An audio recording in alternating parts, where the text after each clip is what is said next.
good morning आज के last day और এখন যাচ্ছি মহাকাল টেম্পল আরে মহাকাল টেম্পল যাচ্ছি যেটা ফেমাস এখানকার এবং অনেকেই যায় না আগে ব্রেকফাস্ট করব দেন তারপর যাব তো তার এরা রেডি ফেডি হয়ে গেছে বাবা সব হেভি লুক আর আমার লুকটা তো খুব একটা পাতি লাগছে ছাপড়ি ছাপড়ি এক্স্যাক্টলি ছাপড়ি পুরো আমার লুকটা তো পুরো ছাপড়ি লাগছে তো এই হলো মহাকাল एक्चुअली महाकाल टेम्पल दार्जिलिंग मैल रोड এই দিকটাতে একবার জিজ্ঞেস করে নে ভিউটা জাস্ট দেখো ওয়াও তো এই হলো মহাকাল মার্কেট এবার ঢুকছি আমরা মহাকাল টেম্পলে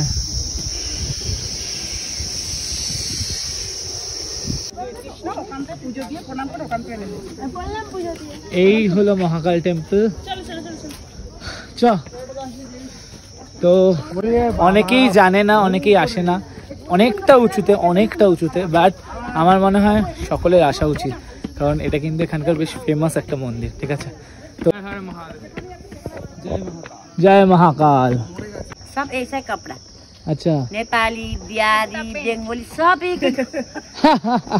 और लड़की लोग छोटा छोटा होने से भी चूड़ी दासरी कुर्ता अच्छा छोटा छोटा बच्चा भी कुर्ता है ये साल बहुत ऊंचा है ना नहीं है आपको आस्ते आस्ते 10 मिनट ओके आस्ते आस्ते जब बेशी जोरे गेले दूर नहीं है एक तो बोला ये चलो এখনো তো এখনো তো কেদারনাথ যাওয়ার সৌভাগ্য হয়নি তো এটাই কেদারনাথের একটা একটু সামান্য একটু ফিল হচ্ছে না কেন কম্পেয়ার করছি দুটো জায়গাকে এক্স্যাক্টলি কম্পেয়ার করছি না আমি বললাম জাস্ট কেদারনাথ কবে ডিফারেন্ট হ্যাঁ কবে টানবে জানি না বাট এই ফিলটাকে কেদারনাথের ফিল নিয়ে যাই তো তারপর বাবা যখন টানবে কৃপা করে তখন আলাদা চল এদিকে গান বাজছে এনার্জির জন্য কারণ এতটাই উঁচু যে পুরো হাঁপিয়ে যাচ্ছে এই হলো মন্দির হর হর মহাদেব জয় শিব শম্ভু ফাইনালি তিনি কৃপা করেছেন কি সুন্দর একটা জায়গা আবার রিঅ্যাক্ট করছিস গরম লেগে গেল পুরো গেছি মানে এনার্জি নেই শরীরে না আর এরা বসে পড়েছে আর একজন ফোন দিলে এত এনার্জি পাস কোথায় ভাই তোরা হ্যাঁ কি রে ঠিক আছে রাখো তবে চ অবশ্যই মহাকাল মন্দির ও না এটা না এখনো কিন্তু আরো প্রচুর ওঠা বাকি সবে অর্ধেক রাস্তা এসে পৌঁছায়নি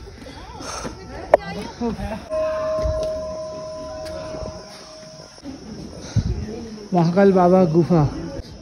এখানে খুব সুন্দর ব্যবস্থা করা আছে যাদের টয়লেট পাবে মানে সুন্দর আলাদা করে পিয়ান ইউজ টয়লেটও করা আছে ভিউটা জাস্ট দেখো বাও এই হলো জুতো রাখার জায়গা জুতো রাখার ডান এবার এখান থেকে কিনবো পুজো দেওয়ার জিনিস আচ্ছা এই গুফাটায় যাবো হ্যাঁ ঠিক আছে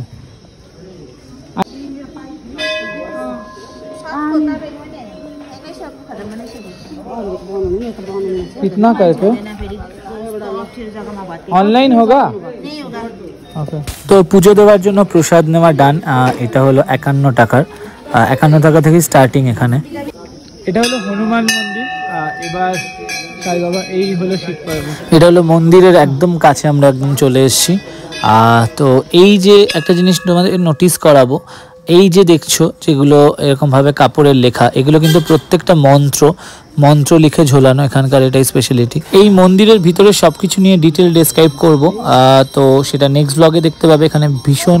ভালো জিনিস আছে বেসিক্যালি চীনা চারের বিভিন্ন প্রচার আছে তো সেগুলো নিয়ে আলোচনা করব সেগুলো দেখাবো অবশ্যই